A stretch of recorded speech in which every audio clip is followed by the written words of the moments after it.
ነርሲንግ ፕሮፌሽናል ዲግሪ አይደለም። የአሜሪካ መንግስት ውሳኔና በ10 ሺዎች በሚቆጠሩ ኢትዮጵያውያን ነርሶች ላይ የደቀነው ስጋት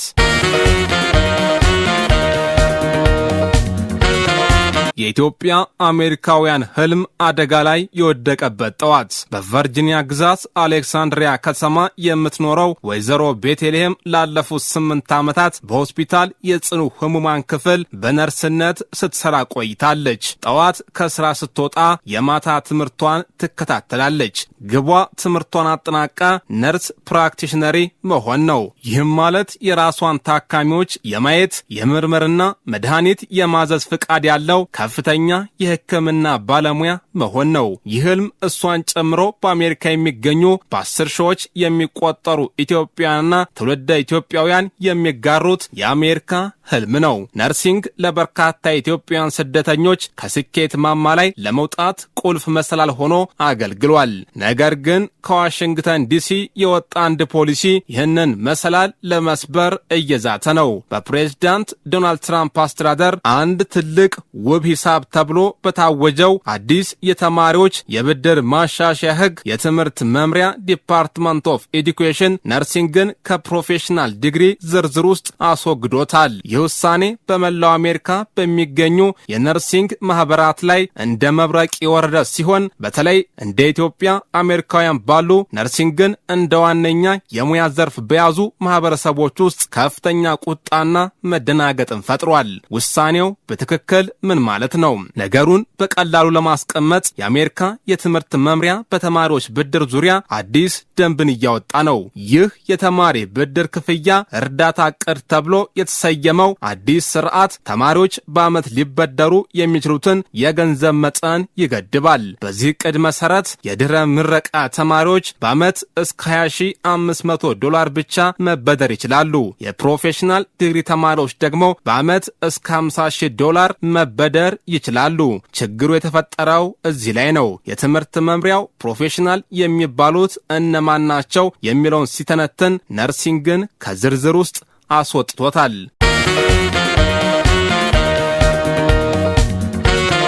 ፕሮፌሽናል የተባሉት ሙያዎች ሕክምና፣ ዶክተር፣ ፋርማሲ፣ የጥርስ ሕክምና፣ የእንስሳት ሕክምና፣ ሕግ፣ ስነ መለኮት፣ ክሊኒካል ሳይኮሎጂና ሌሎችም ተብለዋል። ፕሮፌሽናል አይደሉም ተብለው የተገለሉት ደግሞ ነርሲንግ፣ ፊዚሻን አሲስታንስ፣ ፊዚካል ቴራፒስት፣ ይህም ማለት እንደ ወይዘሮ ቤተልሔም ያሉ ነርስ ፕራክቲሽነሪ ወይም ዶክተር ኦፍ ነርሲንግ ፕራክቲስ ለመሆን የሚማሩ ተማሪዎች እንደ ሕግ ወይም ፋርማሲ ተማሪዎች በዓመት $50,000 መበደር አይችሉም። ይልቁንስ በዓመት $20,500 ብቻ ወደሚፈቀድለት ዝቅተኛ ምድብ ይገፋሉ። ይህ የገንዘብ መጠን ደግሞ በአሜሪካ ያሉትን ውድ የከፍተኛ ትምህርት ተቋማት ክፍያን ፈጽሞ አይሸፍንም። ለምንድነው ይህ ውሳኔ ኢትዮጵያውያንን በከፍተኛ ሁኔታ የሚጎዳው? በአሜሪካ ውስጥ ኢትዮጵያዊ ስትል ከሚመጡት የመጀመሪያ ምስሎች አንዱ ነርስ ነው።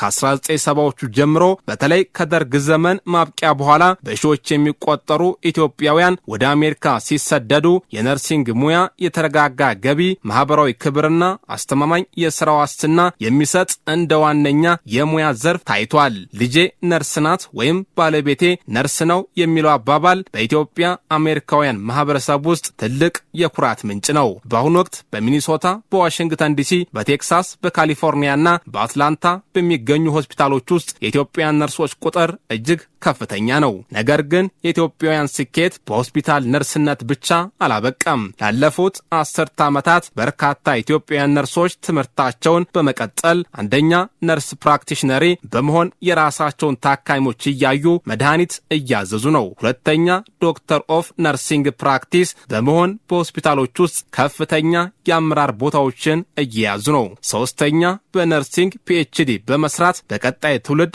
ነርሶችን የሚያስተምሩ ፕሮፌሰሮች እየሆኑ ነው።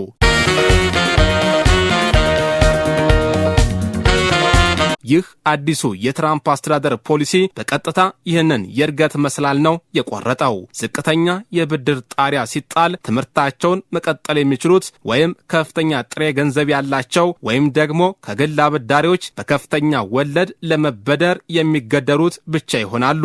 ይህ ደግሞ በርካታ ኢትዮጵያውያን ከጀመሩት የከፍተኛ ትምህርት ህልማቸው እንዲገቱ ወይም ጨርሰው እንዳይጀምሩ የሚያደርግ ትልቅ እንቅፋት ነው።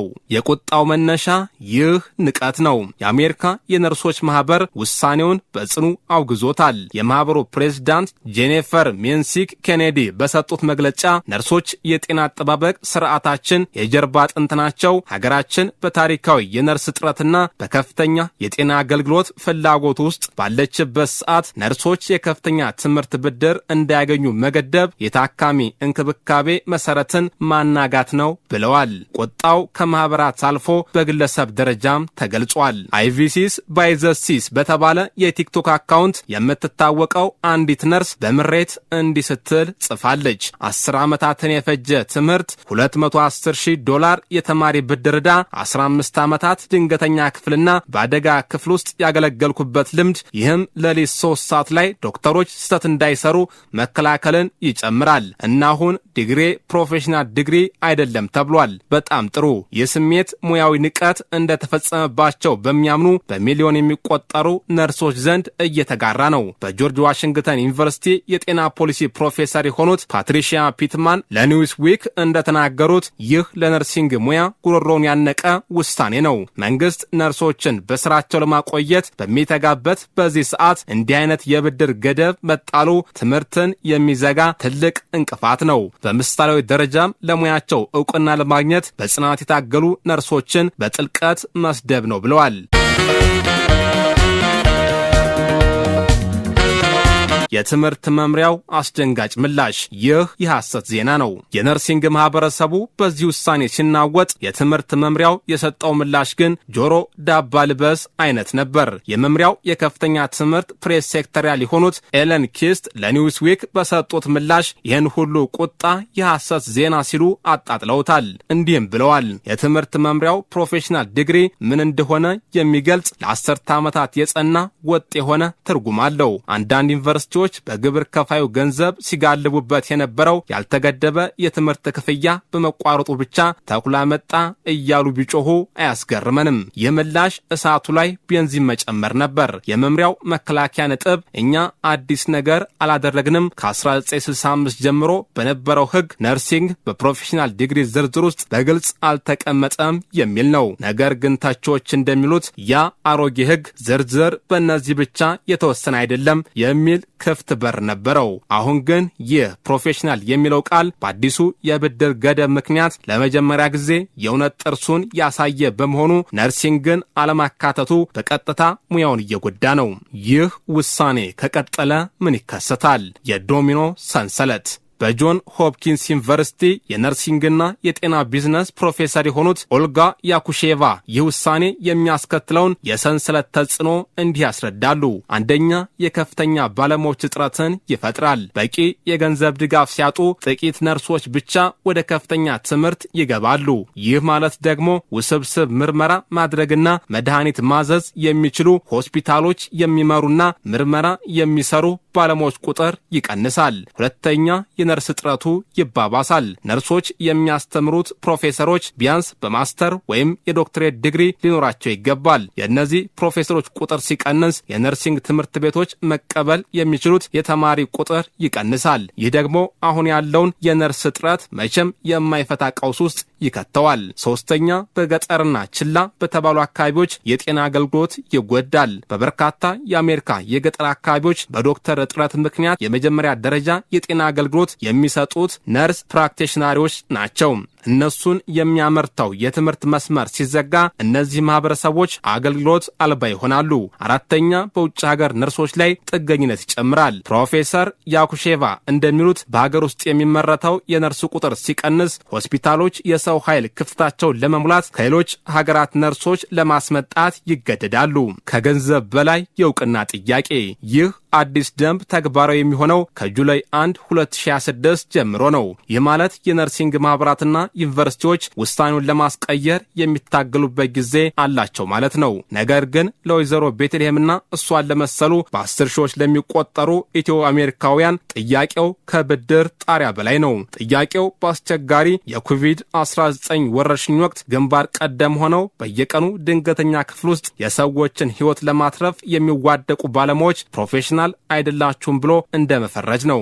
በፔንሲልቫኒያ ዩኒቨርሲቲ የነርሲንግ ዲን የሆኑት አንቶኒያ ቪላሩኤል እንዳሉት ነርሲንግ እንደ ፕሮፌሽናል ዲግሪ አለመቁጠር በአሜሪካ በጣም ታማኝ ተብሎ በሚጠራው ሙያ ላይ የተፈጸመ ጥቃት ብቻ ሳይሆን በመላው የሀገሪቱ ጤና ላይ የተሰነዘረ ከባድ ምት ነው። ይህ ውሳኔ ከቀጠለ የኢትዮጵያ አሜሪካውያን ህልም ተብሎ የሚታወቀው የእድገት ጎዳና ከባድ እክል እንደሚገጥመውም ሳይታለም የተፈታ ነው።